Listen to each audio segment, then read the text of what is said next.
जी नमस्कार। स्वागत है दोस्तों आपके अपने यूट्यूब चैनल एसके एडुकेयर में।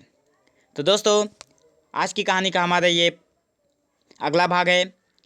जो हमारी कहानी चल रही थी दूजो कबीर, जहाँ पे हमने कहानी को पिछले वीडियो में जहाँ पे छोड़ा था आज वहीं से शुरुआत करते हैं। हमने देखा था कि ज़रूरत होते हुए भी जिनमें इन वस्तुओं की, यहीं तक हमने अपने पिछले भाग में कहानी को छोड़ा था। आज वहीं से पकड़ते हैं फिर और आगे समझते हैं। तो दोस्तों कहानी को शुरुआत करने से पहले अगर आपने हमारे चैनल को सब्सक्राइब नहीं किया है तो जल्द से जल्द कर लें, ताकि इसके हर एक वीडियोस की लेटेस्ट अपडेट आपको मिलती रहे। और ये कहानी का मध्य भाग है। अगर आपने इससे पहले जो वीडियोस अपलोड किए गए हैं वो नहीं देखा है तो जल्द से जल्द जाकर चैनल के प्लेलिस्ट में देख लें। और अगर आपको वहाँ पे भी समझ में नहीं आता है तो आप इस वीडियोस के डिस्क्रिप्शन में आपको टेलीग्राम ग्रुप का लिंक मिल जाएगा। आप वहाँ से जाकर टेलीग्राम ग्रुप को ज्वाइन करें, ताकि आपके पास इस वीडियोस का हर एक लेटेस्ट, इस चैनल पे अपलोड किए जाने वाले हर वीडियोस के लेटेस्ट अपडेट आपको जल्द से जल्द मिले।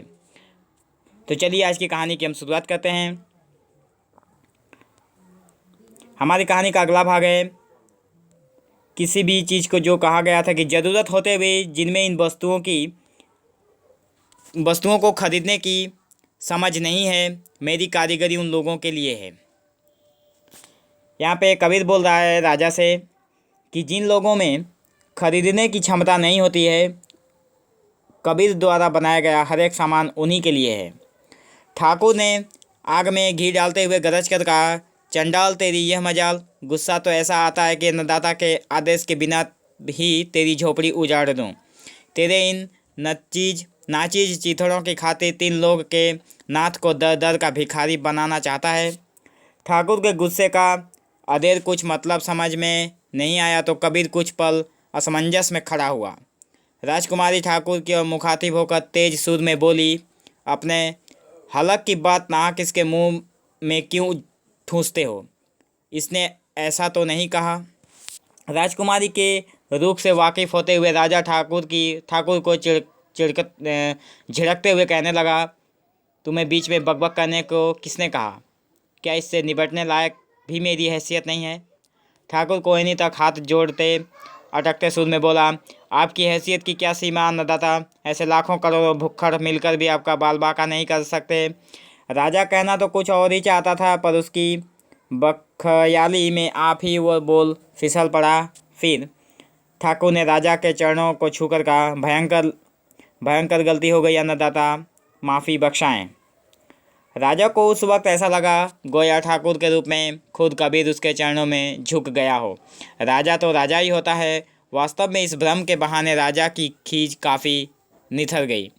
ठंडे सुर में बोले कबीर को लाड़ से समझाते हुए कहने लगा, इस जिद के पीछे धूल फेंक छोड़ या पागलपन। मेरे दर्शनों से पहले तकलीफ़ देखी सो तो देखी, पर अब ऐश कर। मेरे खजाने से तुझे मुँह मांगी कीमत से भी सवाई कीमत मिलेगी। मुझ जैसा दयावान उमराव तुझे चिराग लेकर ढूंढने पर भी नहीं मिलेगा। बावला कहीं का, राजा तो पिता की ठौर होता है, फिर मुझसे कैसा संकोच। अब देखते हैं आगे कबीर का क्या जवाब आता है। राजा ने तो इतनी देर में ही उस सिरे को तारों की पहचान कर ली थी। यह तो बानगी ही दूसरी है। हुकूमत के आतंक से वश में आने वाला यह बंदा नहीं, फिर मुसाहिबों के सामने सिंहासन की पोल खोलने से क्या सार। लाड़ से पुचकारते हुए बोला, बोल अब तो तेरा मन बदला। तू क्या सच मानेगा कि इतनी खुशामद तो मैंने पुराने राजा की भी नहीं की? तू खुशी खुशी हाँ करे तो सवारों को तेरी वस्तुओं के हाथ लगाने दूँ। तुझ जैसे खरे आदमी पर मुझे भी नाज है। जो इच्छा हो कीमत मांग, तुझे पूरी छूट है। किसी के हाथों बख्शी हुई छूट लेने की रात को कबीर का जन्म ही नहीं हुआ था, भले ही वो देश का मालिक क्यों न हो। अपने मन पर कबीर किसी का अंकुश नहीं मानता था। राजा खींच करे तो वही बात और रीझ करे तो भी वही बात। समूची बात को सुथराई से संभालने की कोशिश करते हुए बोला, मेरी ज़रूरतें इतनी कम हैं कि आपकी दी हुई छूट मेरे किसी काम नहीं आ सकती।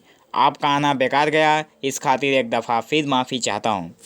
खुद राजा के मुंह से पुचकार कर दुलारने के उपरांत भी कबीर का वही नासरू का हठ सुनकर राजा के एड़ी से चोटी तक आग लग गई। तब भी राजा को अपने कानों पर विश्वास करने का मन नहीं हुआ। सुबह मिटाने की खातिर एक मर्तबा फिर पूछा, तो क्या मुंह मांगी कीमत पर भी मुझे अपना माल नहीं देगा? कबीर राजकुमारी के चेहरे की ओर देखते हुए कहने लगा, लोभ लालच के कारण बात बदलना तो मैं जानता ही नहीं। एक दफ़ा पूछो तो वही बात और 100 दफ़ा पूछो तो वही बात।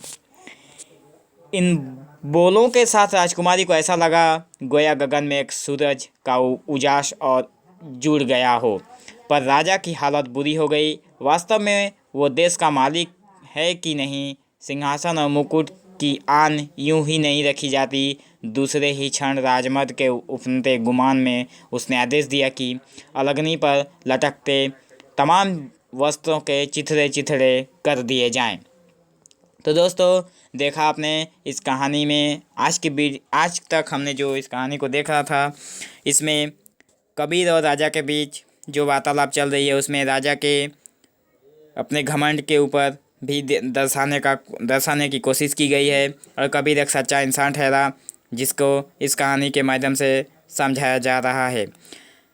तो दोस्तों, आज की कहानी को हम यहीं पर रोकते हैं और इसके अगले भाग को हम फिर से इसके अगले वीडियो में देखेंगे। तब तक के लिए धन्यवाद। Thank you for watching this video. Have an awesome day.